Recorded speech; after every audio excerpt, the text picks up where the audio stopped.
first start with we'll call this meeting to order, and we'll first start with the Pledge of Allegiance.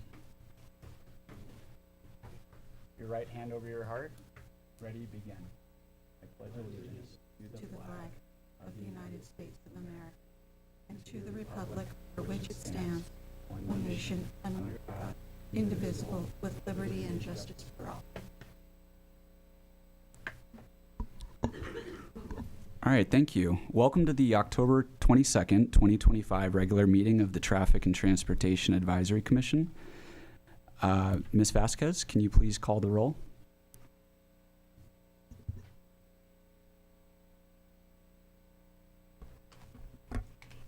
Chair Callahan, Present. Vice Chair ML, Present. Commissioner Guetta, Present. Commissioner Selm, Present. and Commissioner Weichel is absent. Thank you. We'll move on to public comments. Mrs. Vasquez, please make the public comments announcement.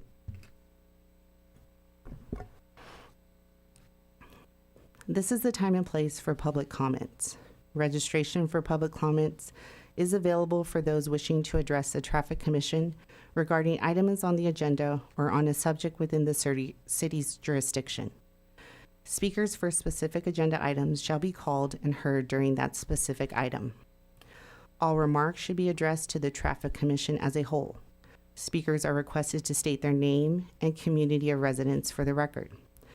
Under state law, public comments matters may not be considered by the Traffic Commission unless listed on the agenda, but may be referred to the city engineer for administrative follow-up. We have one individual that has requested to speak on this item. Pursuant to Traffic Commission standards, public comment speakers are allowed 3 minutes. And for the record, one written statement has also been submitted. Also, please silence all cell phones during the meeting, and please remember to mute your microphones when you are not speaking. All right, may we have the first speaker, please? This would be Kinsey. Apologies. Ms. Kinsey, let me just explain how the timer there works. When your time to speak starts, the green light will go on. When the yellow comes on, you have 1 minute left. And when the red light goes on, your time to speak is up. Please announce your name and residence for the record, okay? Thank you. First timer at Transportation and Traffic. So thank you for having me, and thank you for taking the time to sit on this committee. It's a great community service, and we all appreciate it. My name is Kinsey Flame, and I'm a mom and a business owner in Newbury Park. I made a comment at City Council recently, and I figured I'd bring my traffic tantrum sequel here for you. Let's talk about e-bikes, because apparently E means everywhere they should not be. We've seen them riding down Jan's Road. We've seen them on the freeway. We've seen them. I mean, it is insane. It is complete chaos playing chicken with a preteen on a dirt bike going 40 miles an hour down the street with no helmet or a helmet unbuckled, whatever, you know. It is absolutely insane. And I don't say this for drama. I say it because I truly fear we're headed toward a community tragedy that could have been prevented. One distracted driver, one fearless kid, one moment of bad judgment, and suddenly our entire city is mourning a loss that no parent, no student, and no first responder wants to deal with. And while we're talking traffic, I know many are saying, what about the Karens on their cell phones, right? What about the people not paying attention? Ticket us. Pick up and drop off is chaos as well. A few well-placed tickets will spread faster than a PTA rumor, I promise you. Give us a ticket in front of our school. Randomly ask the police department to sit in front of schools and, you know, give us tickets when we're not following the rules. We removed our crossing guards, which takes away a barrier of safety for our kids. So we can't just expect that it's all going to, you know, we're all going to follow the rules. I don't know if you have ever seen a no left turn sign outside of a school, you know, when you're not supposed to turn left out of the school parking lot. Nobody listens. We're all turning left. Please make sure that our kids are safe, especially around school drop-off. please pay attention to e-bikes and the e-bike rules and share with friends and family. And if we could get some, more police presence at schools, I don't know if possibly we could have a police officer at the start of school that if you ride a bike in, that you are underage riding, it's ours. Sorry, bud. I mean, a few parents have to pick up a few e-bikes and they get impounded in community service. I think that it'll make a big impact. And I think that school drop-off and pickup times are just chaotic, and you add e-bikes in there, and now we're coming up on Halloween.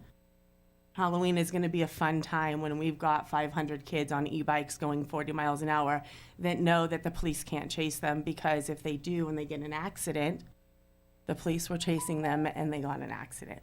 So can we just take care of this at least before Halloween, or maybe have a little more visibility? Thank you. Thank you. Are there any responses from staff or the sergeant to the public speaker?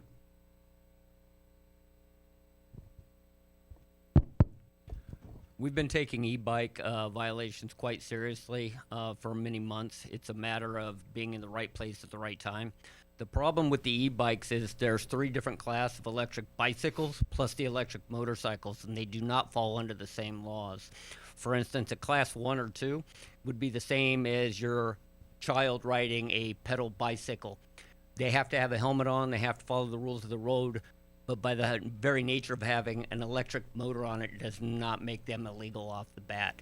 So we've gotten a lot of calls on them where when we show up, there's not a lot we can do about it, because if they are riding on the right side of the road and they have a bicycle helmet on, there's no violation. So sometimes it's very difficult for not only the public, but even police officers to tell the difference between a class 1, 2, and 3.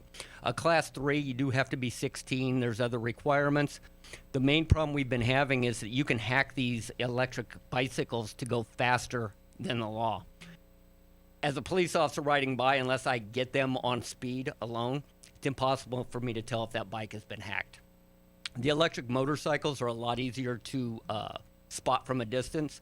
We have been doing targeted operations against those. We have been making citations for unlicensed driver, because you do have to have a motorcycle license to ride them. They have to be registered, and you can't have them on the street. They're not equipped with the proper safety equipment. So in answer to the question, we do directed enforcement. And I know it sounds cliche, but we can't be in all places at all times. We have a lot of schools in the Conejo Valley Unified School District. My deputies do sit at the schools, but they can't be at every school every single day. One deputy might have 8 schools in his district, which means in the mornings and afternoons he can't get to all of them.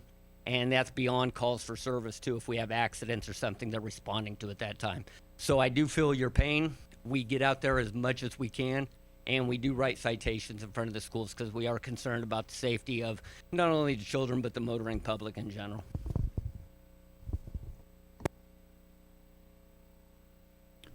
Are there any other comments? Okay. Thank you for bringing this issue to us and raising awareness about it. We're not able to comment on it and go into it, but it does deserve its own agenda item. Next up are summary notes from September 24th, 2025 meeting. Are there any comments to my fellow commissioners on the summary notes from our last meeting? Okay. Since there are no comments, let's move on to item number 6, engineering reports. So before we hear the engineers' reports, I'd like to clarify our role for these items. These 2 engineers' reports are information items only, and per the policy, are being provided to the Traffic Commission to provide transparency and facilitate public input. As such, no vote or recommendation or motion by the Commission is required. The formal listed action is to receive the report and obtain public input. With that being said, may we please request Planning Division Manager Kristen Rice to present our first report. Thank you. Good evening, everyone, and thanks for having us. I am a planning manager with the Community Development Department, and also here with me is Ian Holt, who is one of our senior planners in the department. Both Ian and I were deeply involved in the development of the general plan and worked with all the departments in the city and our outside agencies. So Ian is actually going to be giving the presentation this evening. It's still going to be a brief overview of the mobility element with some information about implementation actions, which closely ties with the ongoing efforts of the Public Works Department. So both him and I will be available after the presentation if there's any questions. And with that, I'll turn it over to Ian. Thanks, Kristen. Chair, Commissioners. So, as Kristen mentioned, back in December 2023, the City Council adopted the general plan. And just as a refresher, the general plan basically is the long-range planning and policy document. It's guiding the decision-making for future social, economic, physical development within the city. The general plan is comprised of a vision statement, guiding principles, and various elements containing the goals, policies, and implementation actions to implement the vision. So the general plan basically serves as a foundation for guiding public and private activities related to the city's development. So the adoption of the general plan included revised elements across the board from the original comprehensive plan that the city had. A new land use element laying out the framework for the land use patterns and future development within the city. Then you have the mobility element, which is attached to your staff report, which basically outlines a lot of the circulation issues and also brings in more of a multimodal perspective to addressing transportation within the city of Thousand Oaks. Other elements, deal with parks and open space, obviously another prized amenity that the community has, conservation, community facilities and services, arts and culture, safety, noise, and governance. And then ultimately have the implementation chapter.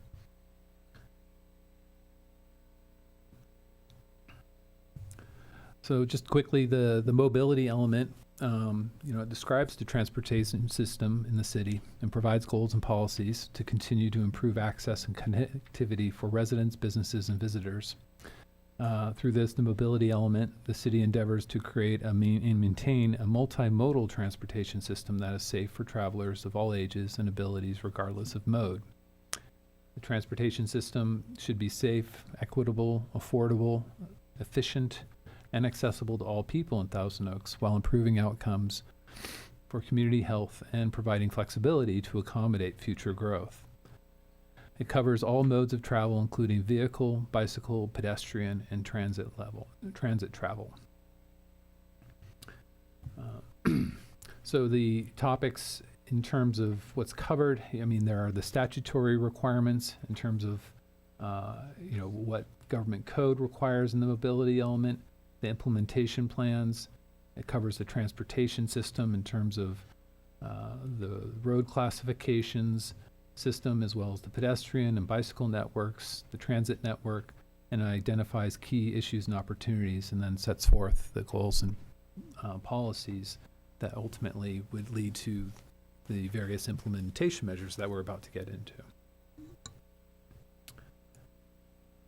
So just to kind of highlight some of the goals, these are just kind of the broader goals that apply directly to both the project level and also to a variety of planning efforts to address plans and standards used throughout the city organization. So some of these goals, they address basically their managed infrastructure improvements, sustainability, access, overall community health as well. And I selected these because these are pretty much the primary drivers that for the various implementation measures that will become part of the city's work program, primarily through the Public Works Department with also the collaboration of the Community Development Department. So moving on to the implementation chapter is basically, executing these goals and policies. The implementation actions are structured in both short, medium, and long-term timeframes to ensure a systematic and organized progress. The short term is within 1 to 3 years from the adoption of the general plan. Medium term, anywhere from 4 to 7 years, and then 7 years and beyond are the long term. And some of these actions are also just ongoing, so they're not just a one-time only implementation. Some of them have timeframes of which they are to be updated and so forth.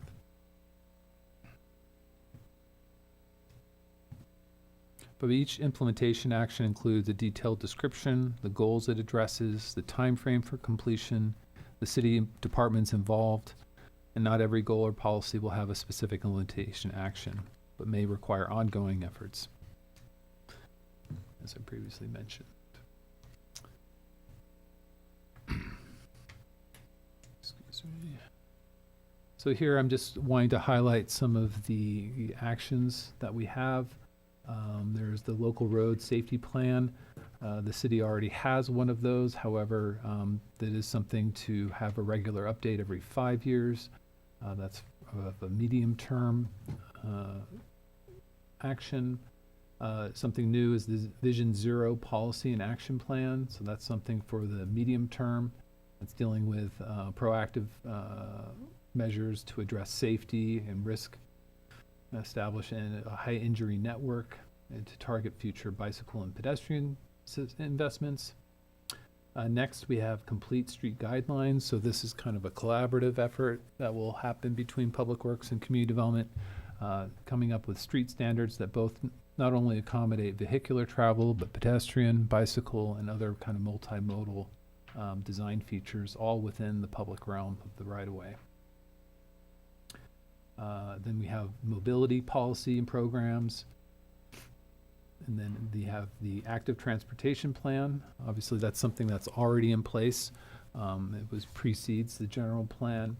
However, as multimodal measures and transportation evolves, there will be a regular update every 5 years to that plan due to the various improvements that have achieved, and then reassessment for the facility needs for that. Moving on, we already have a traffic impact mitigation fee that we apply to new development as it occurs. Basically, update that fee in order to basically maintain funding for upgrades and improvements to our existing road system.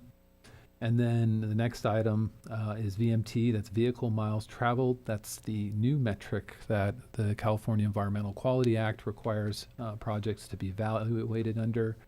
So basically defining thresholds of evaluating projects and the impacts and how to reduce the vehicle miles traveled generated by various projects.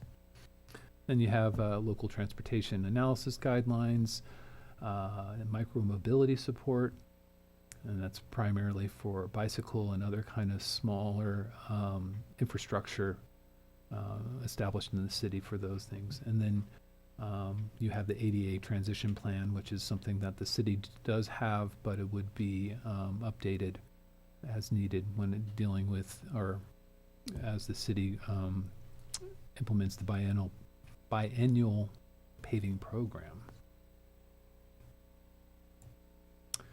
So that basically is a quick summary overview of the goals and policies and the implementation items. Those implementation items are a combination of updating various plans, and then there are some that are deal with physical infrastructure improvements as well. So that would conclude my presentation, and staff's available for questions. Thank you for your presentation. Does the commission have any questions for staff?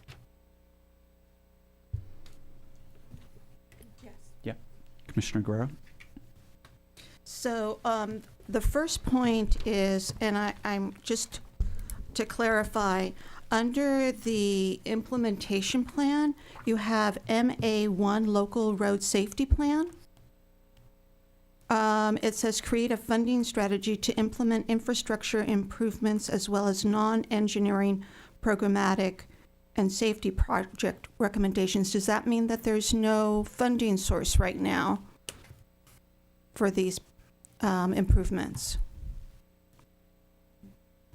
Good evening, Commissioners and Commissioner Guerra. Yes, that is correct. There is no dedicated city funding source for either new sidewalks or new bicycle improvements citywide.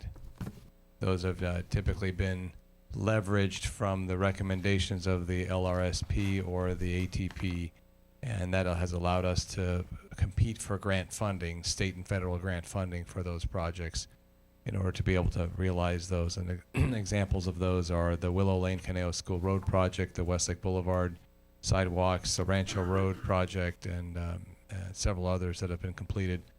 Have all been realized due to the ability to get grant funding, which our applications have been boosted by having those projects identified in the LRSP and in the ATP.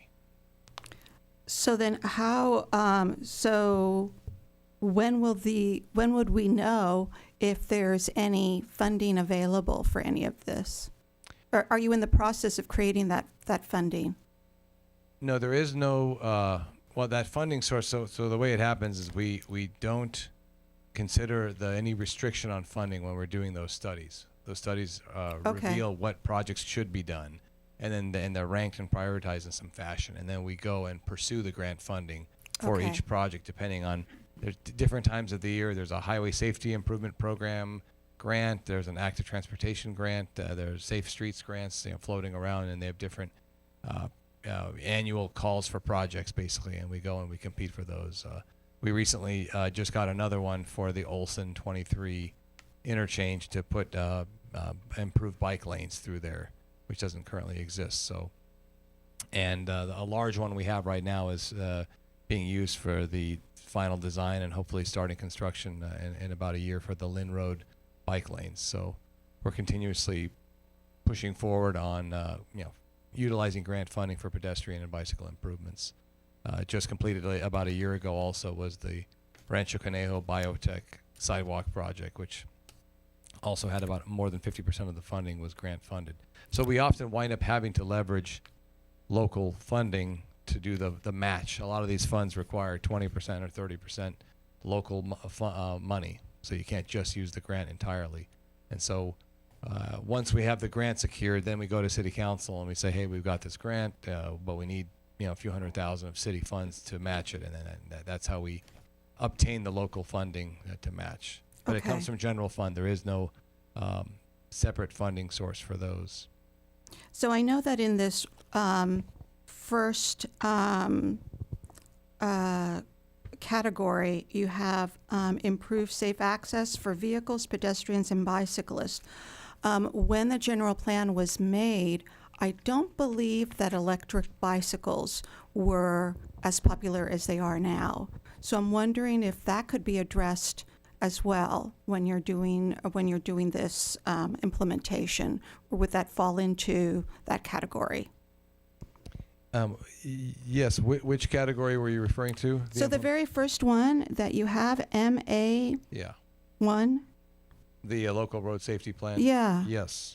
And I think that one is due to be reevaluated, or a new LRSP in next year, I believe, sometime in 2026. So, yeah, that's definitely a new thing that maybe in 2021, particularly when that Yes. previously was done, really wasn't on the table as much. So now we can't create new lanes for electric motorcycles, etc., but we can factor in that new mode of transportation that's been more and more popularized when we're studying the local road safety, and that definitely will be part of that LRSP. So just one more question, because if the electric bicycles are sharing the same space as regular bicycles and they're operating at different speeds, wouldn't that create a safety hazard? Not necessarily. Not an electric bicycle, as the sergeant was referring to earlier. Many of these are fully permitted and legal, and they're the different class 1 and 2. It's when you get into the basically the motorcycles that are then in the bike lane, that's a different story. So I don't know if you want to add more to that or not. The electric motorcycles would be illegal at any rate, regardless of whether you created a lane for them or not. the class 1, 2, and 3 bicycles are still bicycles under California Vehicle Code. Okay, do they go operate at the same speed as a regular bicycle? That is subjective. I've seen some of these bicycles, the professional racers that come through the city that are traveling at very high speed. So how fast they can pedal compared to how fast that electric motor will drive them, Yeah. I can't really give a subjective answer to that because it differs. Okay. Yeah, that I would wonder how you could look at that if for safety reasons, if you're looking at that safety. Thank you.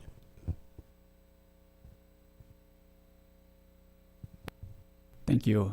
Commissioner Selm? Thank you, Chair. I have a few questions. I don't know if I can go into all of them. Okay.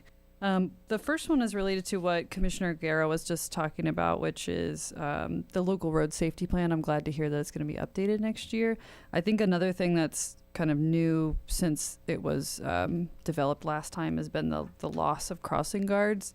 And I see that in the goals and policies like 1.5 and 2.2, that's kind of what that's all about. It's like the heart of it, right? It's like safe routes to schools and safe access to services like schools, parks, grocery stores. Seems like that goal should be really embedded into the LRSP and review what additional measures can be taken to assist with crossing to schools. So just wanted to make that note. I'd love to see some alignment there, between those different guiding documents and what's happened recently in the last year. My other question is about the VMTs. You all have been doing CEQA analyses for quite a while, since SB 743 was passed. So how have you been calculating the traffic impact when you haven't done the study yet of like VMT calculations? Are you using some kind of calculator, or because I see that that's one of your goals, right? Or one of the actions is to do VMT based transportation analysis, adopt a new analysis guideline. So have you still been doing level of service when you do No. EIRs, or? No, we've been using VMT ever since it became effective, since SB 743. We did adopt interim administrative policy that basically established a threshold of what would trigger the evaluation under VMT. Now, most VMT analyses, if it's below that threshold, then we're not necessarily requiring a VMT analysis. But for those projects, most of which that go to Planning Commission and City Council, are consultant group. So we hire consultants through the applicant. The applicant pays, we hire a consultant, and they conduct the VMT analysis. And so basically they look at the trips, the generation of travel that each project generates, and then comes up with the mitigation measures associated with how to reduce vehicle miles traveled.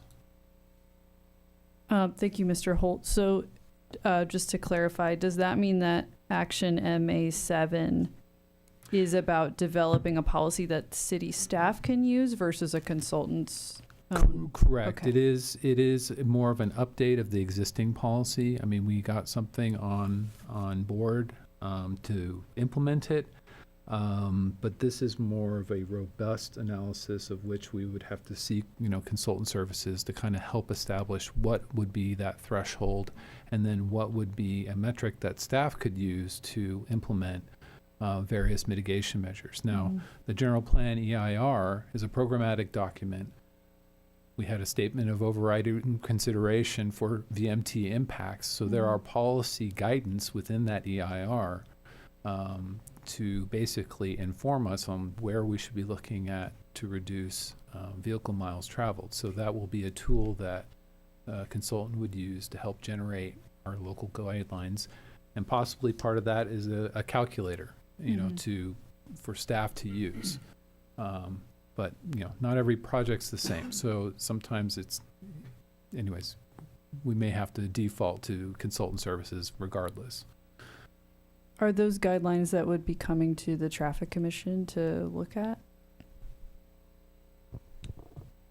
Yes, I believe so. Yeah, we'll probably end up hiring outside consultant to take a look at our interim VMT policy and then help us develop something that's a little bit more in depth, and we'll bring the draft report for the commission to take a look at and provide some input. Okay, thank you. I appreciate that. Chair, if I could maybe ask a few more questions. Sorry, I'm just going through my notes here. So is there a dashboard, and sorry for not knowing this, but is there a dashboard for like tracking implementation and success of the general plan? There is? Yeah. Technically, there's not a dashboard, but every year we do go to City Council before April 1st, and we bring a report to them and go over the status of the implementation of the general plan along with the housing element. Thank you for that. That's what I thought, and I remember having the same thought maybe a year or two ago, and it hasn't changed. I really like the idea of like a dashboard for transparency's sake for the public, so I just wanted to make that statement that that's something that I would really like to see also as a traffic commissioner, to be able to track like what staff is working on and with the progress we've made, and having some like real concrete success metrics is just really good for holding accountability and for transparency. And so I just would really like to see that in the future. Maybe that's something that just traffic or planning staff could focus on, and not necessarily the entire general plan. So I also just wanted to ask about parking minimums on I think it's one of the goals, 4.7. Is that something, I didn't see it in the like actions, but is that something that has been considered by staff as an upcoming action, or something that you've all talked about internally? It's parking management 4.7. It's like a parking management strategy that takes into account environmental sustainability. Yeah.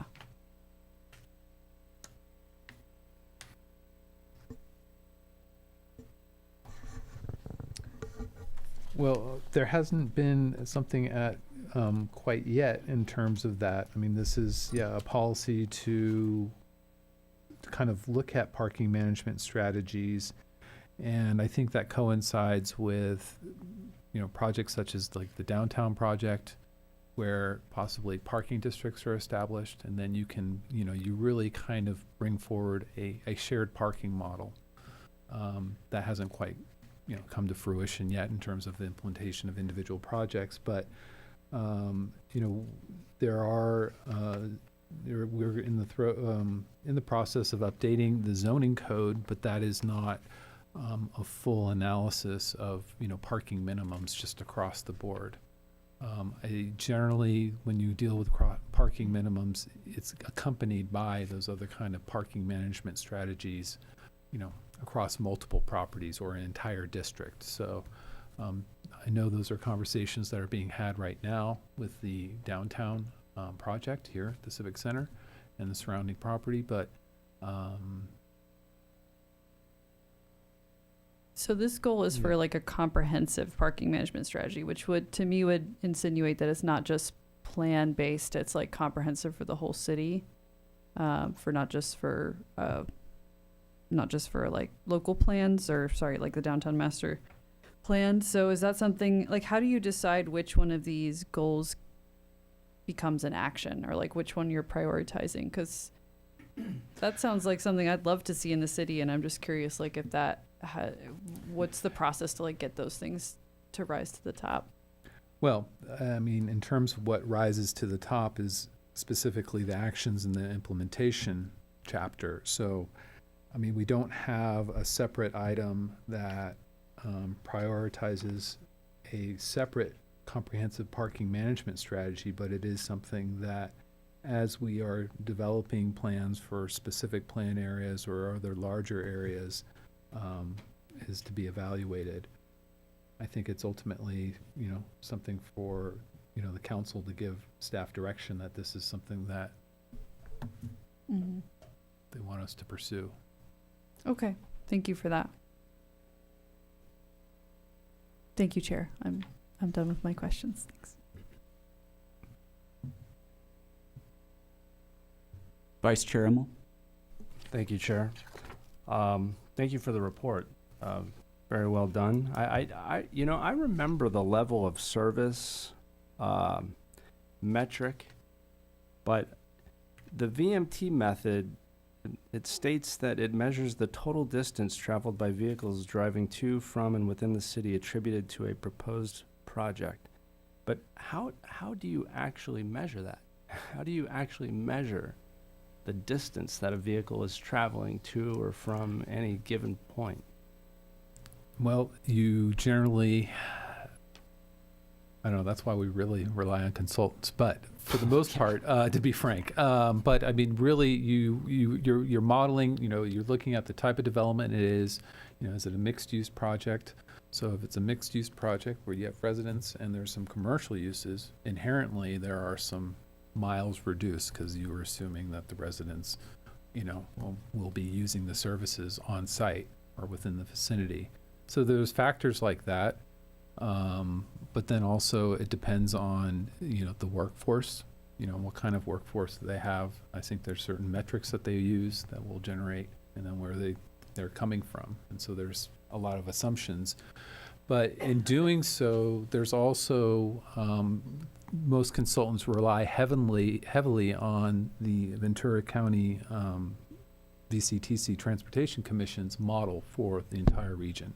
So that basically has a VMT model for the entire city, or for the entire county. And, each time you run that, the metrics change because it's getting constantly updated. But then,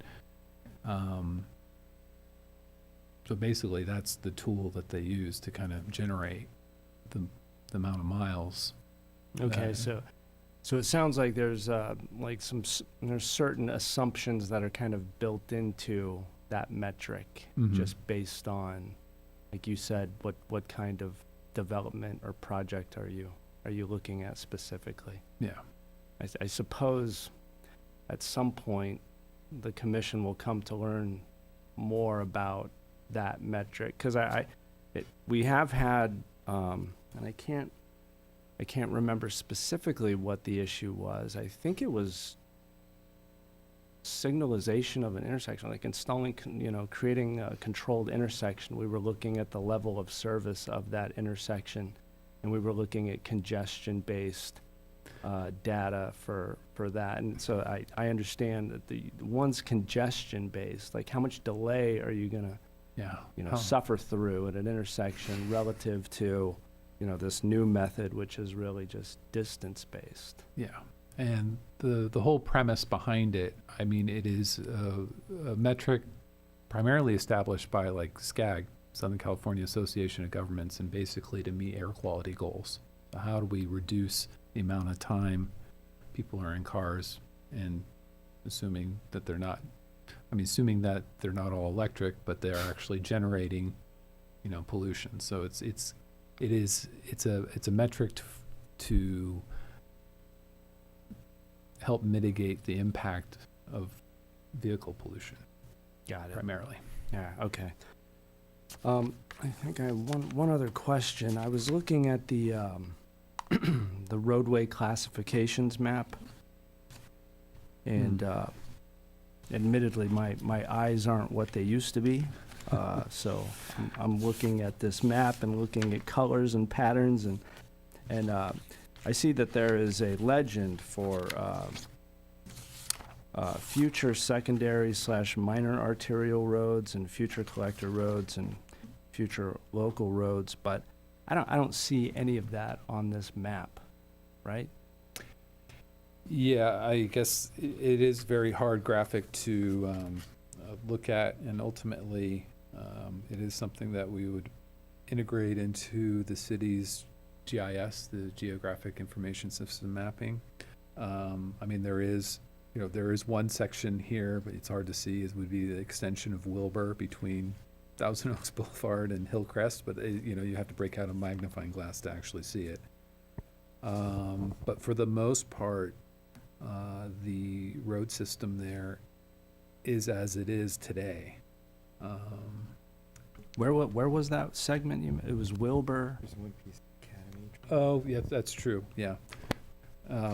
Well, I was referring to, so basically just to the west of Moore Park Road, you have West Wilbur Road that comes down from Moore Park and it goes through Hillcrest. It basically bisects that Okay. eastern part of the Oaks Mall properties. I got it. But yeah, Jim just pointed out the other section would be the extension of Academy Road when the Seventh-day Adventist specific plan area gets developed. There would be a connection that would go through there. Actually, one of the projects that went to council last night would create a stub street for the future connection of Academy that would go through and connect down to the south there. All right, good. Thanks for pointing that out, because I didn't have a magnifying glass handy, so I was hoping that you could help me. But thank you for that. I have nothing more, Chair. Yeah, thank you for this report. Obviously, we're dealing with mobility, safety. It's all very critical and important and overdue. I wanted to just touch on the implementation plan. So it looks like there's, I guess first off, was this more time frame wise driven by staff or by the consultants? Oh, the timeframes were really staff. I mean, looking at what we have on the books, what can actually be achieved within certain timeframes. Okay. So, yeah, I mean, in terms of, the consultants came up with, the time frame network and so forth, but ultimately, which ones were priorities within the short term, medium term, long term? Okay. Staff's decision. And if I'm interpreting, well, staff's recommendation to city council, Sure. and then their approval of it. Sure. If I'm interpreting right, there's 10 items, right? And in the short term, which is identified as 1 to 3 years, 2 of those 10 would be 1 to 3.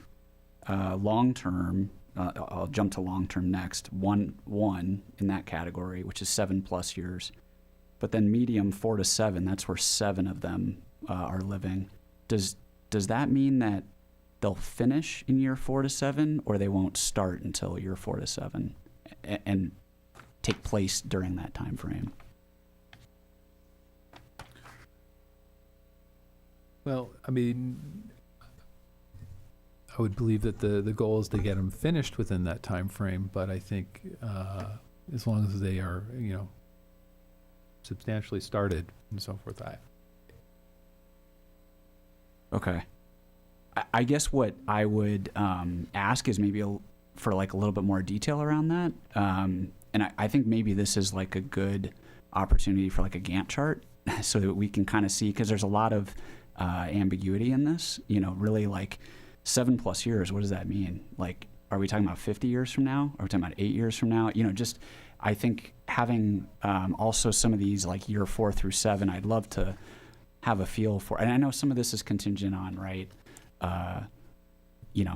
Just workload, bandwidth, there's funding, right? Yep. There's asterisks all over this, but to have a starting point based on our current set of assumptions of, hey, this project, we have it medium term, but what does that mean? It's really starting 2 years from now and ending in year 6, or, just to be able to see that visually, I think for these 10 would be very helpful for people who aren't in the weeds with this stuff.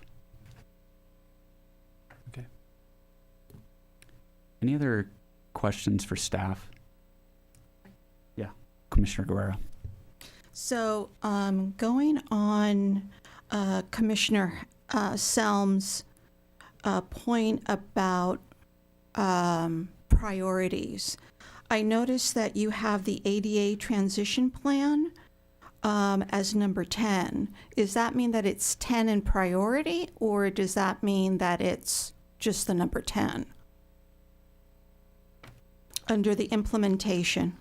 They're not ranked in priority. Okay, so does that mean that then you're going to so it's because it says M1, M2, M3, and M4. So does that mean that it will be within, because it's M1, that it will be rolled out within that very first priority? No, so those are the goals, those are the overarching goals that, you know, the implementation item is supporting. So each goal doesn't necessarily have its own specific time frame. I mean, there are the implementation items that are, you know, given their time frames. So, and the ADA transition plan, I mean, I don't know, maybe Public Works staff, but my understanding is that that's something that is almost more of an ongoing thing. It's not something that, oh, okay, in 7 years' time, we're going to get around to doing this. I'm glad you that's why clarified that. that's why it's also a long-term item. So that's why talking about them in short, medium, and long-term timeframes, those are the timeframes that we intend to. I mean, some of them are going to be ongoing, and so. Yeah, and if I could piggyback on that, that's, I believe, why that item was listed with a 3 dots time frame, long term, because that's the expected conclusion or completion of that work. We have been at this on the ADA transition plan for the curb ramps for 10 plus years, and it's something that even coming up next summer, we're going to be reconfiguring over 109 or 110 additional corner ramps, curb ramps to continue to improve ADA access citywide, and we do that as part of our biannual paving project. So we've been doing 100 or 200 ramps, you know, every other year along the streets that we're doing the paving project on, and we will continue to do that. So we do have an existing ADA transition plan, and we're following it. So what this is basically alluding to is the completion will be in the 7+ year period, because there's still probably, you know, 1,000 or 2 curb ramps to be reconstructed citywide. So that project, as we have it pegged and tied to the paving program, will continue to be rolled out on an ongoing basis until we hit every location in the city, basically. You know, that's really impressive. And I think that that's something that the community should know about, because I didn't know that. And I, you know, as our community ages, we're going to be needing more of that. So that would be important to let everybody know what the city's doing to, you know, create this kind of infrastructure for people that need ADA compliance. So thank you for that. Yeah, we do that in conjunction also with making pretty significant efforts on addressing any like lifted sidewalks throughout town and grinding them down, replacing panels, along with that paving work next summer. And the curb ramp work, we're going to be replacing a significant amount of sidewalks citywide that have been heaved or lifted, or they're, you know, that are hazard condition. So.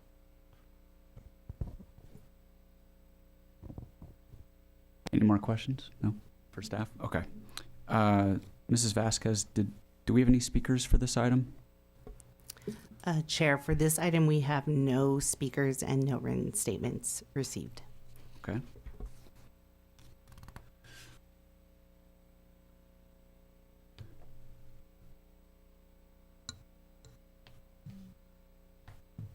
To my commissioners, I think at this point, I'll back up. At this point, we'll close this item to public comments. We didn't have any. So to my commissioners, do we need any further discussion on this item? And just a reminder, this report was an information item, and we have received the staff report. And as such, there's no additional action or further recommendations that are required. Yes, Commissioner Selm. Yeah, I kind of already mentioned this, but I would like to see, sorry, I'm flipping through the, I would like to see the VMT guidelines, but also kind of everything that's mentioned in the, I lost it now. Everything that you're going to be working on basically in the general plan, that's in that list in our packet.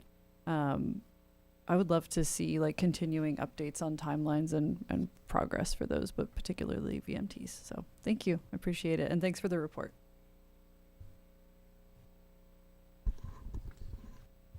All right. Thank you, Mr. Holt, Mrs. Rice.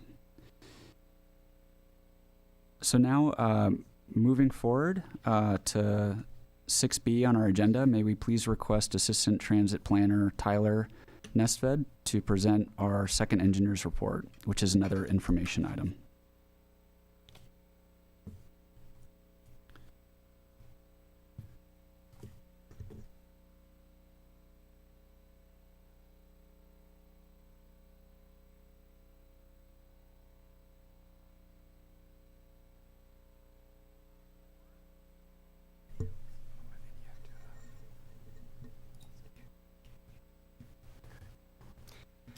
Yes, good evening, and thank you, Commissioners. My name is Tyler Nesfett. I'm the Assistant Transit Planner for the City of Thousand Oaks, and I'd like to talk to you today about our planned transit bus improvements coming in January of 2026. And to discuss the planned improvements, I first want to discuss our existing bus network and kind of give a frame of reference. We currently have 5 bus routes, and they operate in a network here that you can see on the screen, where there's 2 main hubs. We have the Oaks and the Transportation Center, the Oaks Mall, and the Transportation Center off of Rancho, where the networks kind of serve 3 primary legs. You have Newbury Park as one primary leg, and then to the north you go up to towards the University CLU, and then to the east it goes towards the Westlake and the Promenade. And those kind of 3 main legs come from those 2 main transit hubs that we have, and that kind of defines the basis of the network, and really a key element to this network that we want to improve is that you can see in some areas we have selected hours. We have the dashed lines on the blue line there, Route 44, where service only goes every other hour. And then there's the dashed line on Route 40, which is the yellow line to the west.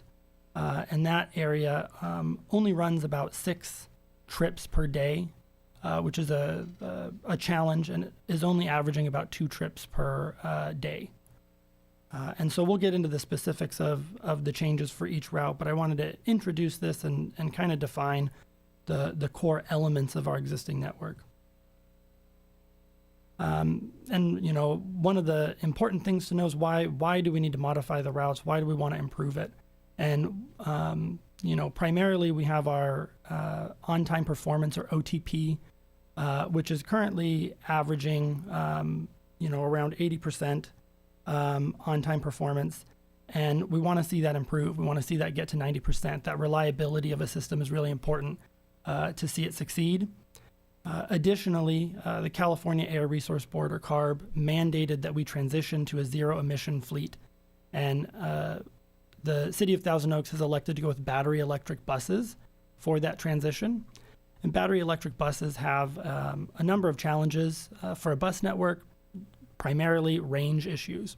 And so the mileage of a lot of these routes are longer, and we need to address that length of mileage to make sure that our routes maintain feasibility and that we can continue to operate. In addition, as I mentioned, you know, the Oaks Mall is a central hub of our existing network. And one of the important elements of this network is it's 1 bus per route that operates on a loop. And at the Oaks, you know, all of the buses that go to the Oaks go there at the top of the hour every hour. And so we have a significant amount of bus stacking at the Oaks that we want to try to address as a, you know, primary improvement. And then additionally, you know, with the feedback that we've received from the public and with just a general transit best practice, any opportunity to increase frequencies and transfer opportunities is an improvement, and we want to take this opportunity to do that. Some of the key changes and impacts, you know, that we're going to be making are going to be to shorten the routes. And making the routes shorter improves the on-time performance and that reliability that's key. It addresses a lot of those EV range constraints that we have with battery electric buses. And it, in addition, it plans for opportunity charging. So not only do we need to make the routes a little shorter, we need to make them even shorter yet so that we have time to charge while we're en route and time to fill those batteries back up so that they could last the whole day. Our routes run 15 trips a day, so they're on route 15 hours a day. And that you know, really stacks up the mileage on them every day.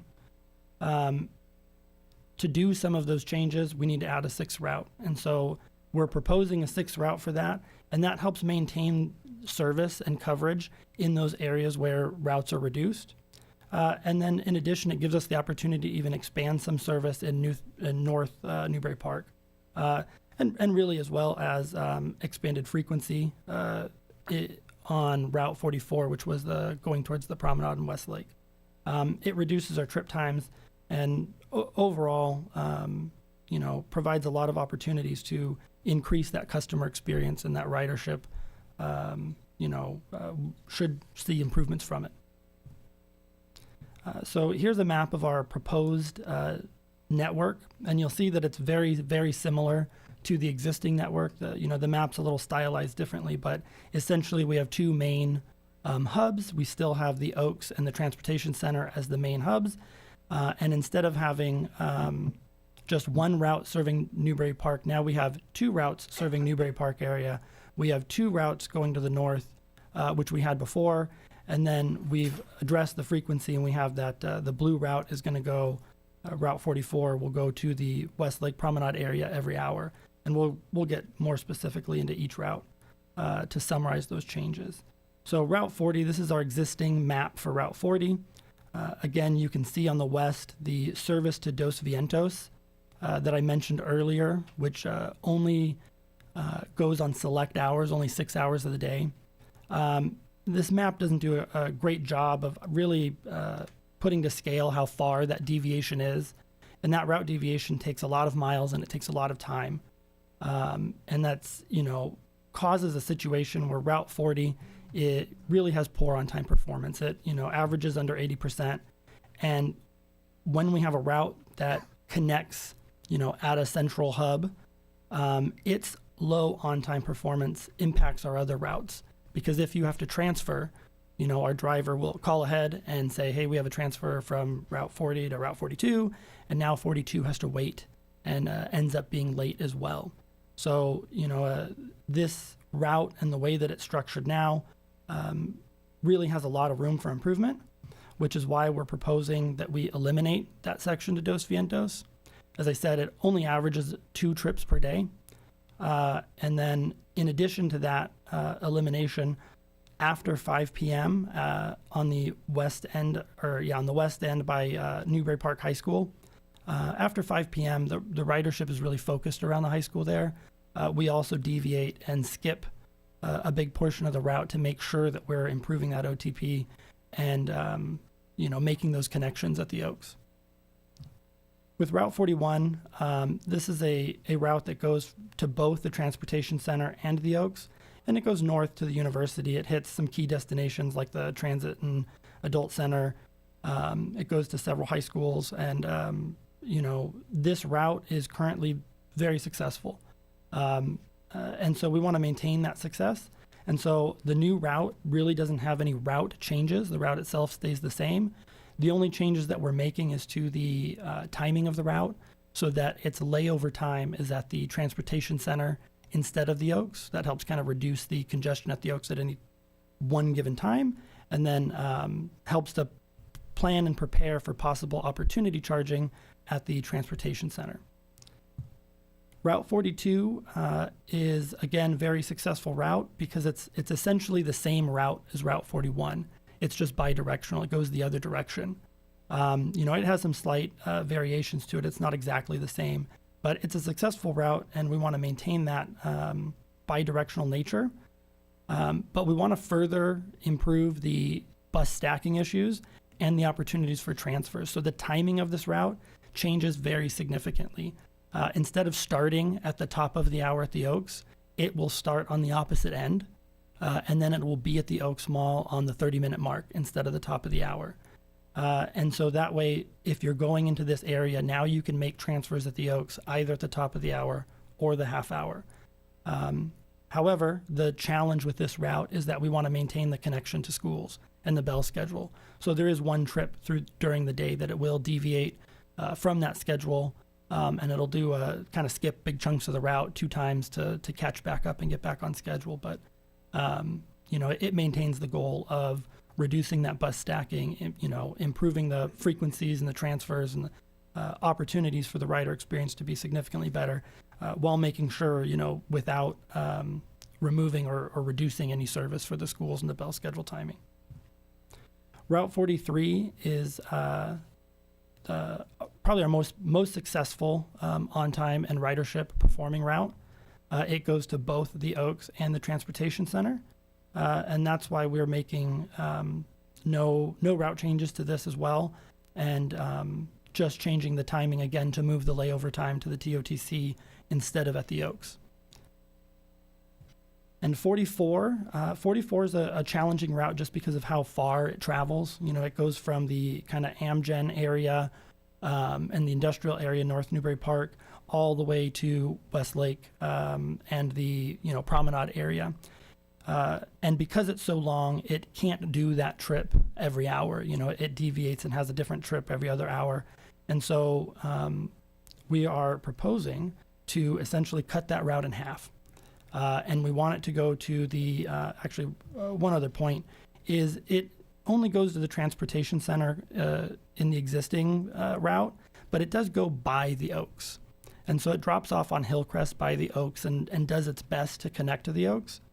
But in the new proposed route, we want it to go to the Oaks, meet the opportunity to transfer directly with the other routes. And so by cutting in half, we save the mileage, we save the on-time performance time, and then we can serve with increased frequency the, you know, Promenade and Westlake area, including Westlake High School. And then Route 45, this would be our new route. So there is no existing route, but it essentially captures the portion of Route 44 that is cut in half, and then expands the service in the North Newbury Park area, also connecting to Route 40, similarly to Route 42. And I should have mentioned, I'm sorry, for this route on 44, it too will start on the opposite end of the route so that it connects at the 30-minute mark to the Oaks. And then Route 45 will also connect at the 30-minute mark instead of being all at the same time. This creates a situation where each leg that comes out from these main hubs has one bus that connects at the top of the hour and one bus that connects at the 30-minute mark. You know, that significantly improves the ability for riders to transfer to, you know, if they miss a connection, they're not waiting a full hour, and it keeps them moving. So each route tries to complement, you know, its area of the city with its complementary route. And then, you know, a big question that we get is how did we come up with these routes? How did we get this? Well, we collect user feedback. We use data, and we inform these decisions. So we've had many opportunities to collect feedback. We have an annual unmet needs assessment that's done by the Ventura County Transportation Commission, VCTC, and VCTC collects, you know, feedback year round, and then provides those feedback as what is a defined unmet need. And while the City of Thousand Oaks has no defined unmet needs, that doesn't mean that we don't look at that feedback and still try to incorporate where individuals want service into our planning process. Every 3 years, we do a Title VI survey and update our Title VI plan. Those surveys are done on board the vehicles where we collect that feedback, and we you know, really try to incorporate any opportunities to include new areas of service for people that are asking for it. The Title VI surveys, too, are very specific because they address our language components of our feedback, and all of our feedback is done in English, Spanish, and Chinese. Currently, we're in the process of a short-range transit plan that will be adopted by VCTC soon, and that short-range transit plan has had several rounds of workshops and feedback that we have worked with to collect and incorporate in these changes to address you know, some of the key performance enhancements. In addition, we look at our Dial-A-Ride service. If you're not familiar with Dial-A-Ride, it's a service for seniors 65 and older and for disabled individuals where they can call, and we do like a curb-to-curb service where we'll pick them up and take them where they need to go. Well, we look at those origins and destinations to ensure that our fixed route network is supporting those same destinations, so that they have other opportunities if they you know, want to choose to elect to take fixed route, that it serves those destinations appropriately and well-timed. And then, of course, we have year-round TransTrack monitoring, and TransTrack is our customer service module where we collect complaints and feedback year-round all the time to you know, address and improve our system. And then how are we going to get the word out of these changes? Well, it actually started already. We gave a sneak peek at the Rotary Street Fair on Sunday. We're going to do a travel training event at the library on the 29th. We're going to start posting updates on our website in November. We're going to do a social media campaign in November as well. And the social media campaign, I probably could have written digital campaign here because that'll include outreach to the schools through their digital platforms to make sure that we connect with students. Our bus riders have access to an app that we provide through VCTC that we can push notifications to. So we'll be pushing notifications to our transit apps. And then printed notices is really the bread and butter of communicating with transit riders. And so we are going to be putting, notices on board the vehicles. At the bus stops, we have e-paper signs at all of our sheltered stops, as well as some non-sheltered stops. And then we'll post actual physical, paper notices at those that don't have the e-paper signs in December. And then at key locations like City Hall, the Transit Center, the Oaks Mall, the Senior Center, Teen Center, Borchard Community Center. So, we've identified key locations that we can post that information. And with that, I'm available for questions. Thank you for your report. Does the commission have any questions for staff? Commissioner Guerrero? Okay, so the biggest change would be Route 44, is that right? Yes. Okay, so I'm concerned about, or my question would be about high school students that are using the bus to get to school. So if, let's say, there are students who live off of Hillcrest in one of those apartment complexes like Las Casitas, and their school is either Thousand Oaks or Westlake, they would have to do a transfer, right? Depending on where their school is, they may have to do a transfer already. So Thousand Oaks High School would be off of Moore Park. Yes. And so anybody along Hillcrest would have to transfer already on the existing network. But what we're doing with Route 44 now is we're increasing the frequency on the east side of the city, that east leg. Right. So they'll have twice as many opportunities to catch the bus to get in to make that transfer. And then once they make the transfer, they'll have twice as many opportunities to make a transfer. Okay, so they get off on Rancho Road if they're coming from Newberry Park and they have to go to Thousand Oaks High School, which is off of Moore Park. So they would get off on Rancho Road and then take another bus. Is that right? They could get off. It would probably be more time efficient for them to get off at the Oaks. And the Oaks would make that transfer leaving at the time point to go north along Moore Park. Okay. To make that connection. And then if they had to go to Thousand Oaks, if they had to go to Westlake High School, they would make that transfer at the Rancho Road? At the Oaks as well. Oh, at the Oaks as well. At the Oaks as well. Okay. So those routes wouldn't be affected. Well, no, and really, if they're going to Westlake High, the benefit of this proposed timing is, again, it doubles the amount of trips going there. Okay. So it's really a big improvement and enhancement for that leg of the city. Okay, so that means that the length of the trip would not be as long. Correct. Okay. All right. Great. Thank you. Commissioner Selm? I don't really have so much a question as I do just kudos that I had questions and you answered all of them in the presentation, so that's great. And I just wanted to say that I know that the ZEB transition is really challenging, like not just for this city, for every jurisdiction. LA's having issues with everybody is.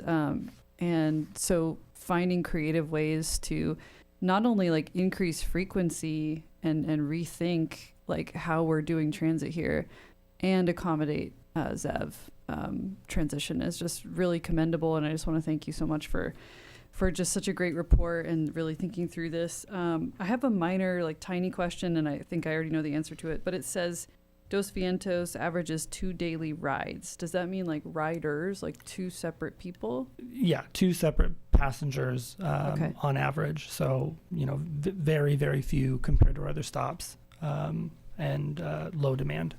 And the messaging, all the great outreach you're doing is also going to include, hey, this bus stop is going away. Absolutely, yeah. Okay. All right. Thank you so much.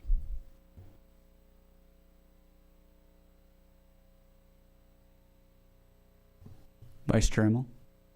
Thank you, Chair. So, Commissioner Guerra's inquiry about students going to high school and stuff, well, there's still school buses, right? There are school buses for some schools. Well, there's a but whole fleet of school buses behind Thousand Oaks High School. correct, but the Do they not operate? Okay, let me ask the question. yeah, there's challenges with that because we are not acting primarily as a school bus service, but we want to make sure that while we have networks that go by schools, that we maintain timing and opportunity for them. And then a lot of school buses and schools within the school district, because individuals can go to different schools, based on their preference, not necessarily based on where they live. The challenge of grouping those together and having efficient school bus service is very difficult for the school system to accommodate. And not being the school district, it's hard for me to answer how or why they do their service the way they do.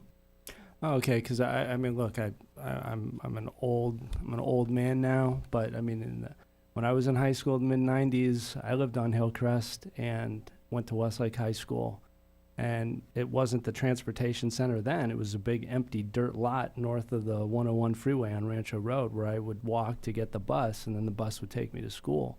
And so it's a very relevant point, though, because I'm maybe totally out of touch with how many students are actually taking the bus, how actually depend on this transportation system to get to school or to get home from school. And that's a great point. Our ridership is about 40% students. Okay, I didn't know that. I mean, And, that's, yeah, and our currently students ride free kindergarten through college, which is also a huge incentive to use our system. That's a grant-funded program provided by VCTC, but as a group throughout the county, our goal is to continue that grant program and continue that incentive as long as we can. But there's no guarantee. how do you keep track of the demographic, or who your ridership is? I mean, if it's students or There's a couple different tools we can use, but for the most part, we study it. So part of the Title VI process that we do with our Title VI plan is a study of the, that's onboard surveys where we go and actually have a consultant stay on the bus and record that information for a period. And then as well as, the different types of fares that we can charge, we can collect that information so we can determine if you're a student, if you're a college rider, based on the eligibility of those, or if you're a senior or an ADA rider or a general rider. But between a general rider, which is the largest kind of category there's no other tool that we have to get that on a day-to-day basis other than doing surveys. Got it. Oh, that's really good information to have. The last question I had was, where do the decommissioned buses go? Like, what does the city do with these? So when a bus is retired, it goes to auction. And then once it's sold, that funding goes back to the program and the FTA, the FTA being the Federal Transportation Administration, depending on how we funded the bus. So a lot of our funding, if it's used with federal funds, we have to essentially give it back to that pot of money. Okay, so it goes to auction. So I guess you don't really realize that much from a bus that's been running for so many years, got so many miles on it. But it is something. Yeah, it is something, but it's minimal, negligible to our budget. Okay. Mm-hmm. Thanks very much for the report. Mm-hmm. Yeah, thank you for this report. It was very thorough, and you can tell that you really thought through a lot of different elements to bring this together. It was one of the more, I'd say, thorough reports like we've seen, really looking at all angles, and so thank you for that. One question that was just sparked by my commissioner comments: 40% student ridership. Have you or anyone from staff met with the school district to overlap maps and just have a dialogue about, just because it looks like you've taken into a lot of opinions already. Is that a step that's already been taken or could be taken? There's, I would say, open dialogue for sure. As far as I don't think we necessarily collaborate on route design or network planning efforts, but making sure that it's a priority that we, meet the needs of the community the best that we can, and maximize the efficiency of our resources. That's absolutely a goal, and that requires communication. Yeah, I guess, we can't give directives, right? It's just recommendations, but given 40%, you guys have done all of the analysis in every other area, and it takes two to tango, but hopefully they can come to you as well and establish, a little bit more collaboration moving forward. And a key point to make regarding that 40% is that's grown significantly with the grant funding program. Making it free has made that, grow significantly in the past few years. And the post-COVID environment has changed significantly how we do it. So the timing of these improvements is really, also making changes to accommodate a change in driving patterns and behaviors of how people use the transit system, right, post-COVID.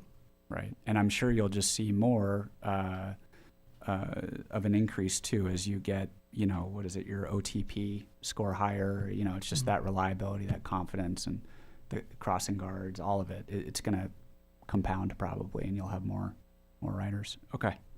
Any more questions? Yeah, Commissioner Guerrero.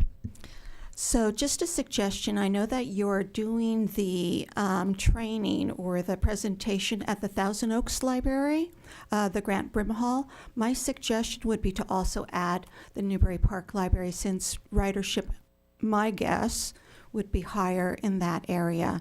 And my other suggestion too would be to the chair's point in terms of collaborating with the school district. You might want to do the presentation that you just did with us, maybe an abbreviated for to the Board of Education right off of Jan's. They have bi-weekly meetings, and that would be an important, I know a lot of parents attend, and that would be another opportunity to get the word out. Yeah, thank you very much for your suggestions. Mrs. Vasquez, just to confirm, do we have any speakers for this item? No speakers on this item or written statements. Okay, thank you.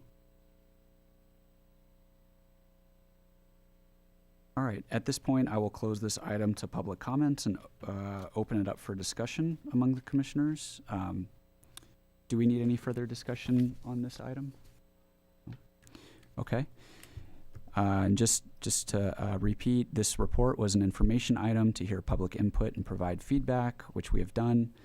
As such, no additional action or further recommendations from the commission are required. Thank you again, Mr. Nesbitt. All right, moving on to item number 7, status report of prior traffic commission recommendations. We have none. Item number 8, commission referrals. Ms. Vasquez. Okay.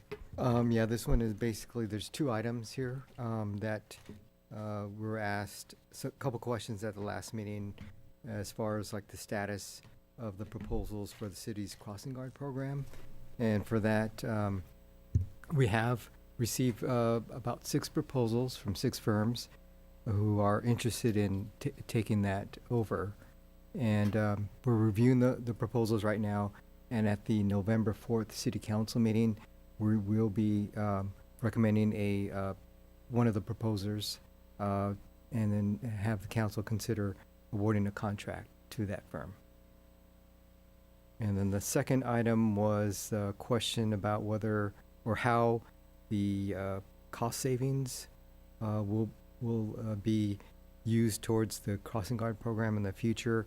And the direction that we got from the at the city council meeting on July 8th was that it shall be applied to enhance walkability and bicycle improvements citywide with a focus on the intersections adjacent to local schools. And so we'll have the discretion to use or determine which intersections those improvements shall be made at. And just to follow up on that, and much of that work is already underway. Obviously, we've discussed the one traffic signal at Arbolas and Plantis. That's proceeding on the design front, and also many other improvements at the remaining 9 locations that no longer have a crossing guard are also underway or being contemplated. All right, thank you, Mr. Mashiko and Mr. Hidari. Moving on to item, 9, work program and commission schedule. So this is our future agenda items, correct? Is it possible, Mr. Mashiko or Mr. Hidari, just to give us a high level rundown of what we have here, what we can expect? Okay, let's see on that. The first item is the traffic impact mitigation fee. That's something that we are trying to, we currently have a traffic impact mitigation fee schedule, and usually every 5 years or so, we take a look at updating that and making sure the fees are in line with what our other sister agencies in the county are doing, and probably adjusting the costs for some of these mitigation recommendations because of, the construction costs have increased and things like that. So we'll be bringing that, I think, sometime early next year or so. And then Thousand Oaks Boulevard, the cross sections, that's something that we'll be looking at also early part of next year, spring maybe. And that one is looking at the possibility of how, if we install bike lanes on Thousand Oaks Boulevard, how would they look? And then the annual crossing guard program status report, that's usually in the spring of every year. And so we're going to be conducting traffic or pedestrian and vehicle counts at our 14 school crossing guard locations, in addition to any additional locations that someone has submitted a request for crossing guard services, and we'll be presenting the outcome of those the counts at that time. The updated vehicle or VMT policy, that's something that we just discussed with our community development staff members. That's something we currently have a interim VMT policy, and that's something that we're going to likely hire a consultant to take a look at our VMT policy, and then making sure it's defendable and consistent with some of the other agencies in Ventura County. And then the Thousand Oaks Boulevard specific plan parking study, maybe that's something that Nodder can address. Yes, this is kind of related to some discussions we had earlier, but there is efforts underway in coordination with the Thousand Oaks Boulevard Association and the city and the Community Development Department, and Public Works is partially involved as well in terms of looking at the excess unused parking on Thousand Oaks Boulevard that exists in certain times of the day, and how parking can be better optimized. For instance, if there's a bank there that's closed after 5 p.m., but there's a restaurant next door, and so trying to look at more innovative ways to use the existing capacity that's out there on the boulevard, short of building parking structures. There is no, funding source or redevelopment agency funding any longer to do those type of joint parking arrangements. But what other systems may be out there on the boulevard, or can be implemented, or policies implemented to help utilize the resources in some sort of shared, pooled manner between property owners. It's kind of a new way of thinking. It's a new topic. I believe that's going to get started also in the next few months. It's not really a public infrastructure thing, but it's still something that we may, it would be worth bringing to the commission for review and feedback. Thank you both for the context. That's helpful.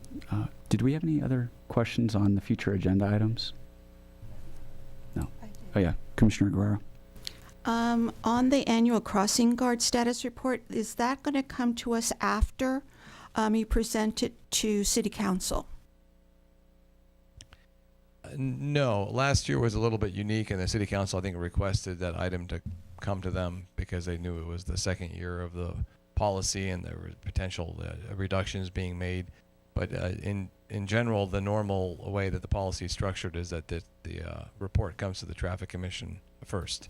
And we'll have information about how the new vendor is doing. Is that correct? Included in the Yes, report? correct. Could I just make a suggestion that maybe we do a little bit more outreach to schools so that we can get more input from parents and such around this particular item? Yes, we're actually meeting quarterly now with the school district specifically on this item, and the next meeting is next week, and we'll continue to elevate that. Okay, great. Thank you. Okay, thank you. Moving on to item 10 on our agenda, Traffic Commission comments and discussion. So to the commissioners, are there any general comments or discussion from us? Okay. If not, seeing there's not, we'll move on to item 11, future meetings. Item 11 here, consideration and possible cancellation of the regular Traffic and Transportation Advisory Commission meeting scheduled for November 26th, 2025 and December 24th, 2025 due to lack of agenda items to be heard in the next month or two, as well as conflict with holidays. And so just, I know there's not room for this here, but just to confirm back to staff, there's nothing on your side pressing that you feel you need to bring towards us between now and the end of the year. Is that correct? Yeah, that is correct. Yeah, when we were just looking at those future agenda items, there's nothing on there for the next month or two. Okay. All right.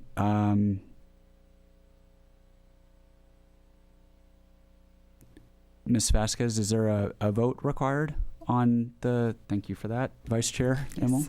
Yes. Okay, we'll leave that vote to you. Thank you. Okay, so Chair Callahan, Yes. Vice Chair Emel, Yes. Commissioner Guerra, Yes. Commissioner Selm. Yes. The motion carries 4-0 with Commissioner Weichel absent. All right, thank you, everyone. Have a good night. Meeting adjourned.